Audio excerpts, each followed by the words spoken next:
नमस्कार, आपली बातमीमध्ये तुम्हा सर्वांचं स्वागत आहे। चाहे ड्रग तस्करी हो, स्मगलिंग हो, मानव तस्करी हो या कोई अन्य अपराध, भारत पोल के माध्यम से राज्य की पुलिस 195 देशों से सहयोग प्राप्त कर सकती है।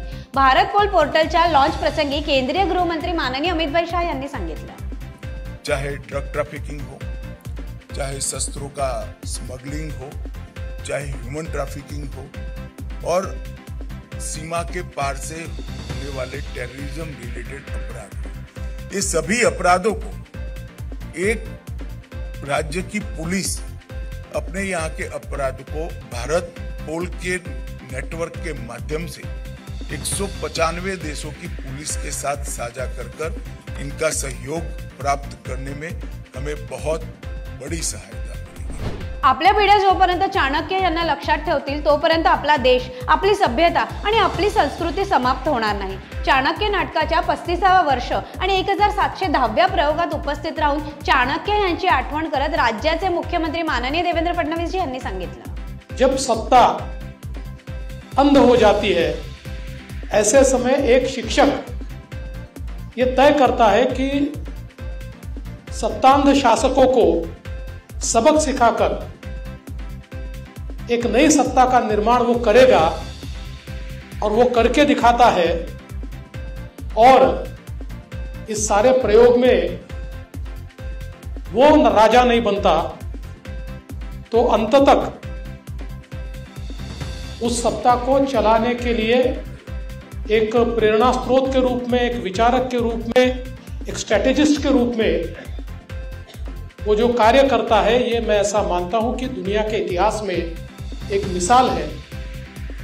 इसीलिए हजारों वर्ष हो गए, लेकिन आज भी आर्य चाणक्य इनका जब नाम लिया जाता है तो सभी को एक बहुत ही आदर्श इस प्रकार का व्यक्तित्व अपने नजरों के सामने नजर आता है।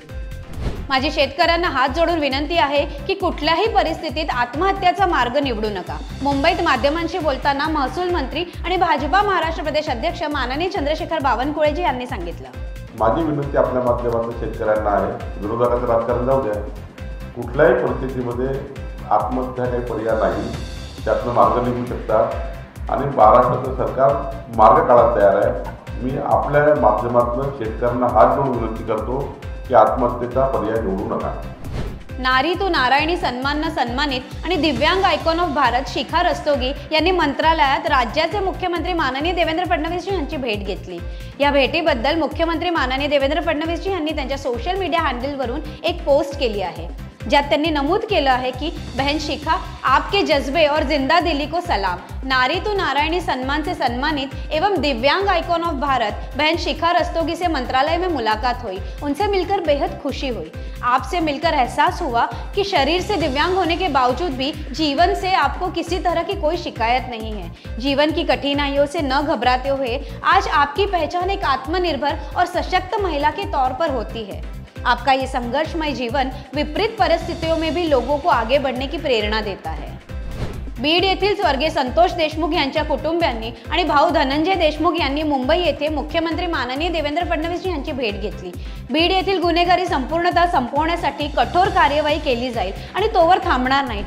HMPV बाबत ज्या केंद्राच्या सूचना येतील त्या राज्यभरात राबवू। मुंबईत माध्यमांशी बोलताना महसूल मंत्री आणि भाजपा महाराष्ट्र प्रदेश अध्यक्ष माननीय चंद्रशेखर बावनकुळेजी यांनी सांगितलं, कालच आपल्याला माननीय मुख्यमंत्र्यांनी स्पष्ट केलं आहे, केंद्राच्या ज्या काही SOP येतील त्या महाराष्ट्र आणि केंद्र सरकार मिळून जे काही महाराष्ट्रामध्ये प्रत्येक प्राथमिक केंद्रापर्यंत, उपकेंद्रापर्यंत, गावागावातल्या ज्या आपल्या आरोग्य विभागाचे सेंटर्स आहेत तिथपर्यंत जी यंत्रणा आहे आणि काही आपल्या महाराष्ट्रातल्या मेडिकल सायन्सची जी पूर्ण यंत्रणा आहे, तर मला वाटतं या दोन्ही यंत्रणा यावर लक्ष देऊन आहेत। माननीय मुख्यमंत्री आणि आमचे सर्व मंत्री यावर लक्ष देऊन आहेत, जिल्ह्यातले आमचे सर्व आमदार खासदारही लक्ष देऊन आहेत। मला वाटतं याच्यामध्ये चांगल्या पद्धतीचं जनतेला आम्ही आरोग्य देण्याचा प्रयत्न करू।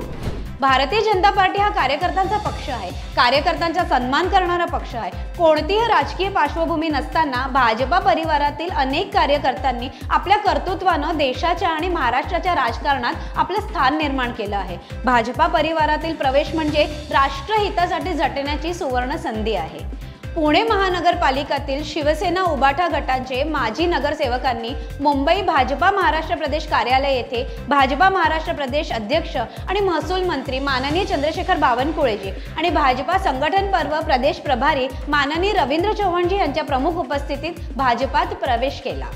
पुढील बातमी अर्थातच भाजपा महाराष्ट्र प्रदेश संविधान अभियान समितीच्या नियुक्तीची बातमी। भाजपा महाराष्ट्र प्रदेश संविधान अभियान समितीच्या संयोजकपदी अमित गोरके यांची नियुक्ती झाली असून धर्मपाल मेश्राम भाजपा अनुसूचित जाती मोर्चाचे प्रदेश महामंत्री शशिकांत कांबळे, प्रेरणाताई होनराव तसेच अमित धुगे यांची या समितीच्या सहसंयोजकपदी नियुक्ती करण्यात आली आहे। सर्वांचे मनपूर्वक अभिनंदन।